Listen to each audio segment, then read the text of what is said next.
All right, UPSC aspirants, welcome back to the Deep Dive for your daily dose of current affairs. Today, we're diving into the most important events of February 24th, 2025. This is part one, so there's more to come. And hey, we might touch on topics we've covered before. But remember, repetition is key for those exams, so consider this a bonus revision session. And if you haven't already, hit that like and subscribe button to keep your UPSC prep on point. All right, let's kick things off with a big win for traditional Indian medicine. The National Commission for Indian System of Medicine, or NCISM, just made headlines by snagging 5 Guinness World Records during their Desh Ka Prakriti Parikshana Abhiyan campaign. It's more than just breaking records. This is about putting Indian system of medicine on the global map. The NCISM, established in 2020, is tasked with raising the bar for medical education in this field. These records demonstrate the growing recognition and acceptance of these practices, which is a huge step towards integrating them into modern healthcare. So it's not just about ancient wisdom anymore. It's about validating these practices with scientific rigor and global recognition. Now, switching gears to a technology that's reshaping how we experience the world. Extended reality, or XR. Remember that exciting XR Creator Hackathon happening right now? It's being organized by Wavelabs in collaboration with the Ministry of Information and Broadcasting's WAVES 2025 initiative.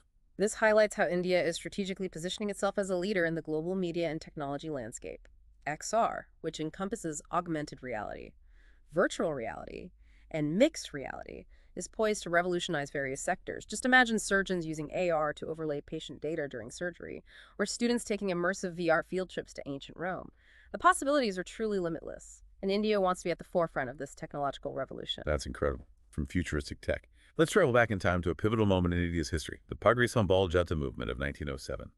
Farmers recently commemorated Pagri Sambhal Diwas to honor Ajit Singh, a key figure in this movement, and the uncle of freedom fighter Bhagat Singh. This movement underscores the long history of farmer resistance in Punjab. It was sparked by 3 British laws: the Punjab Land Alienation Act of 1900, the Punjab Land Colonization Act of 1906, and the Doab Bari Act of 1907, that systematically stripped farmers of their land rights, pushing them into debt and fueling revolutionary sentiment. It's no coincidence that figures like Ajit Singh and his nephew, Bhagat Singh, emerged from this backdrop of resistance. It's fascinating how this movement from over a century ago continues to resonate with contemporary issues, highlighting the deep-rooted connection between land rights and social justice in India. Now, let's shift our focus to the incredible story of the Soliga people, often called the Children of Bamboo. Prime Minister Modi recently lauded their contribution to tiger conservation on his Mann Ki Baat program. The Soligas, residing in the forests of Tamil Nadu and Karnataka, exemplify the idea of harmonious coexistence between humans and nature. Their traditional practices, including shifting cultivation and the collection of forest products, are deeply intertwined with the ecosystem. What's remarkable is that in 2011, they won a landmark legal battle, becoming the first tribal community within a tiger reserve to have their forest rights officially recognized. That's a huge win for indigenous communities and their crucial role in environmental conservation. Now let's talk waste management, specifically the concept of waste to energy. The International Finance Corporation, or IFC, the private lending arm of the World Bank, decided against investing in a $40 million loan for waste-to-energy incineration projects in Gujarat. This decision highlights the growing scrutiny surrounding waste-to-energy incineration. While it offers a potential solution to our mounting garbage problem, there are concerns about air pollution and the release of harmful substances during the incineration process. The IFC, being a major player in development finance, takes such environmental and social impacts very seriously. Welcome back to the Deep Dive. We're on to part 2 of our February 24th, 2025 Deep Dive, specially curated for your UPSC journey. That's right. Let's jump right back into those critical current events that might just pop up on your UPSC exams. In our last segment, we discussed ex gratia payments, those voluntary payments made in situations where there's no legal obligation. The recent railway station stampede is a tragic example, but it got me thinking, in what other scenarios might the government offer these payments? Ex gratia payments often come into play when there's a moral or ethical imperative to provide support, even without a legal requirement. Think of victims of natural disasters, terrorist attacks, or even industrial accidents. These payments acknowledge the suffering caused and aim to alleviate the financial burden on those affected, even if there's no legal liability. It's a powerful way for the government to demonstrate empathy and social responsibility during times of crisis. Now let's turn our attention to a concept that's central to India's economic strategy, special economic zones or SEZs. You probably came across them in your economics textbooks, but how do they actually work in practice? SEZs are designed to attract foreign investment and boost economic growth by offering a package of incentives to businesses operating within their boundaries. Imagine tax breaks, exemptions from import duties, streamlined customs procedures, and in some cases, even relaxed labor laws. These zones aim to create a more attractive environment for businesses to thrive and contribute to the economy. So they're like these strategically designated economic hubs designed to attract foreign capital and expertise. But are there any potential drawbacks to this approach? While SEZs can be powerful engines of economic growth, they also raise concerns about equitable development. Some critics argue that they can lead to a concentration of economic activity in certain areas, potentially neglecting other regions. There are also concerns about potential exploitation of labor, particularly if labor laws are relaxed within these zones. It's a balancing act between attracting investment and ensuring that growth benefits a wider population. So it's crucial to ensure that the benefits of economic growth are shared equitably and that SEZs don't become isolated islands of prosperity. Now, let's delve into a topic that's closely tied to India's social fabric, denotified tribes. We often hear about scheduled castes and scheduled tribes, but denotified tribes have a unique and often overlooked history. Denotified tribes carry the weight of a complicated past. During British rule, many tribal communities were unjustly labeled as criminal tribes under the Criminal Tribes Act of 1871. This discriminatory act allowed the British to target and control communities they perceived as threats, leading to generations of social stigma and economic marginalization. It's a stark reminder of the enduring legacy of colonial policies and how they continue to shape social dynamics even today. What happened to these communities after India gained independence? Though the Criminal Tribes Act was repealed in 1952, the stigma associated with these communities persisted, and they became known as denotified tribes. To address this historical injustice and their ongoing struggles, the government has implemented various schemes and programs aimed at improving their socioeconomic conditions. These efforts focus on providing access to education, healthcare, housing, and employment opportunities, as well as fostering greater awareness and sensitivity towards their culture and heritage. It's a testament to the importance of acknowledging past injustices and taking concrete steps towards reconciliation and social inclusion. Now let's zoom out to a global phenomenon that's reshaping our world diasporas. These communities of people who have migrated from their homelands play a significant role in shaping global dynamics. Diasporas serve as cultural bridges, connecting their homelands with their adopted countries. Think about Indian communities in the US, Canada, or the UK. They contribute to cultural exchange, economic development, and even political discourse in both their countries of origin and residence. They send remittances back home, invest in businesses, and drive innovation by bringing diverse perspectives and expertise. It's fascinating how globalization has created these interconnected networks of people, transcending geographical boundaries and shaping a more fluid and interconnected world. But with increased interconnectedness comes new challenges. Let's talk about a phenomena that's blurring the lines between reality and fabrication: deepfakes. Deepfakes are a product of artificial intelligence, where videos or audio recordings are manipulated to make someone appear to be saying or doing something they never actually did. The technology has become so sophisticated that it's increasingly difficult to distinguish deepfakes from genuine content. It sounds like something straight out of a sci-fi movie. What are the potential consequences of this technology? The implications are far-reaching and concerning. Deepfakes have the potential to spread misinformation, damage reputations, and even incite violence. Imagine a deepfake video of a political leader making inflammatory statements. The consequences could be disastrous, undermining trust in institutions and fueling social unrest. It's a stark reminder that as technology advances, we need to develop critical thinking skills to discern truth from falsehood and protect ourselves from manipulation. Now let's shift our focus to a region that's constantly in the news, the Middle East.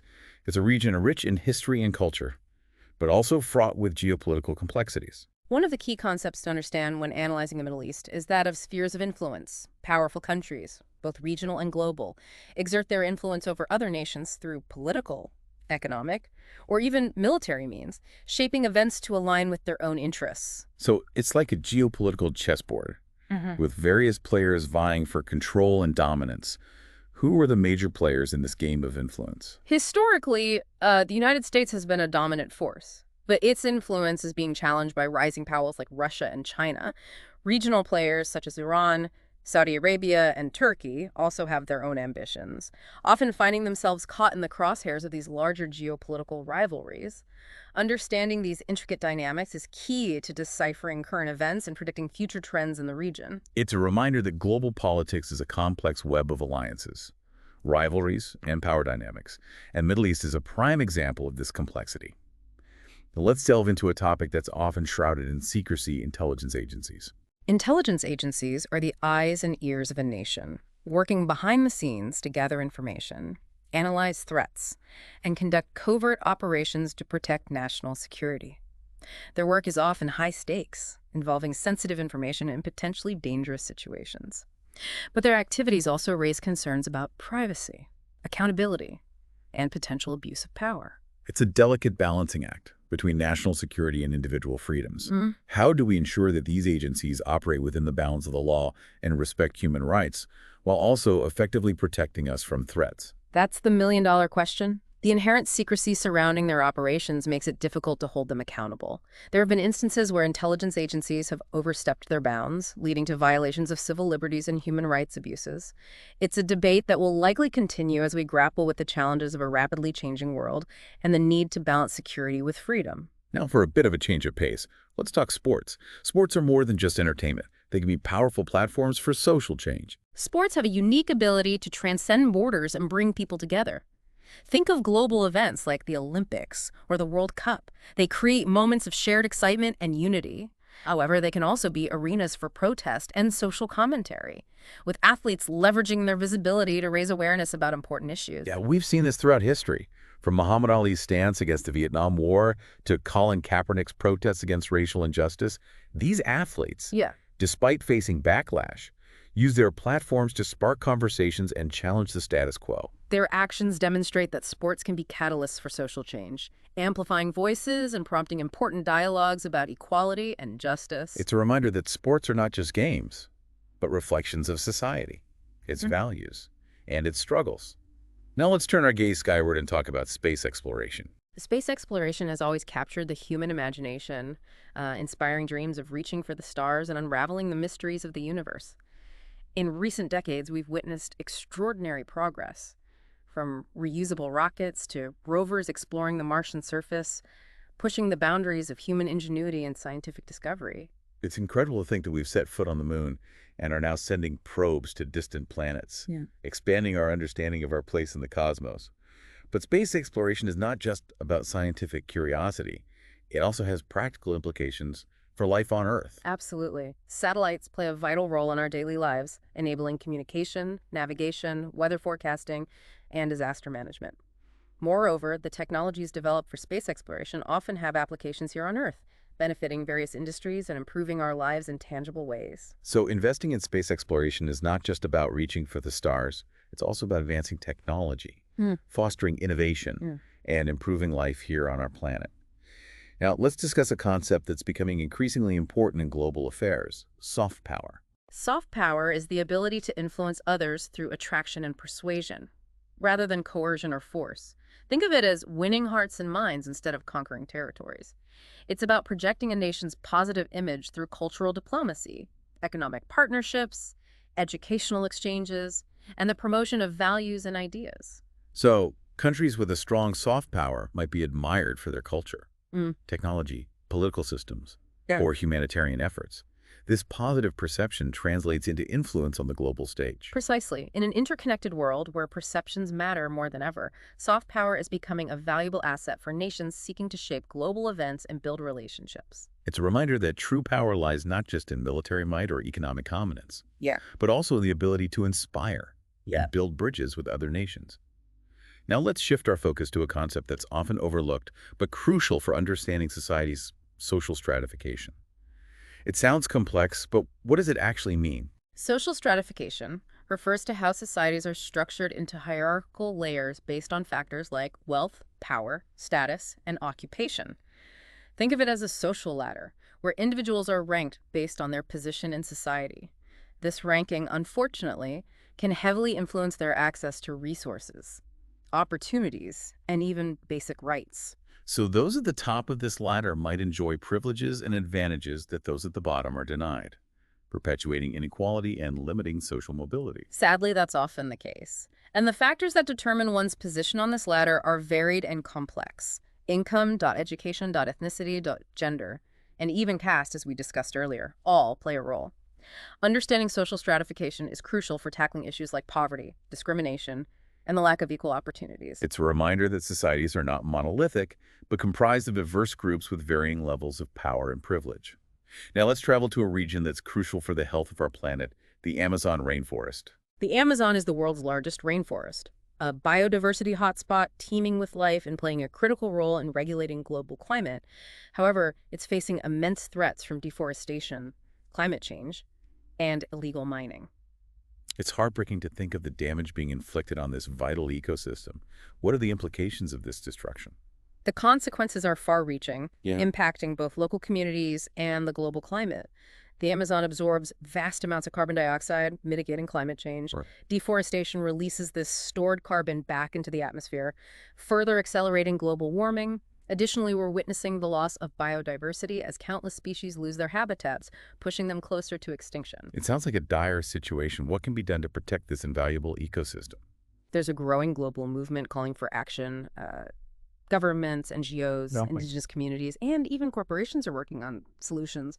These range from promoting sustainable forestry practices and cracking down on illegal activities to creating economic incentives for conservation.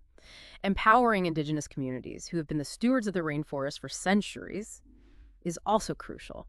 It's a complex problem that demands collaborative action on a global scale. The fate of the Amazon, and indeed the health of our planet, hangs in the balance.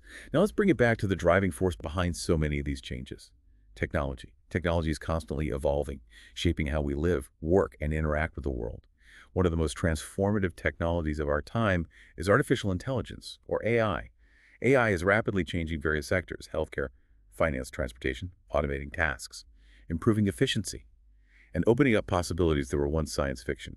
But there are concerns about the potential downsides of this rapid advancement, especially when it comes to jobs. It's a valid concern. While AI can create new jobs, it can also displace workers in certain sectors as tasks become automated.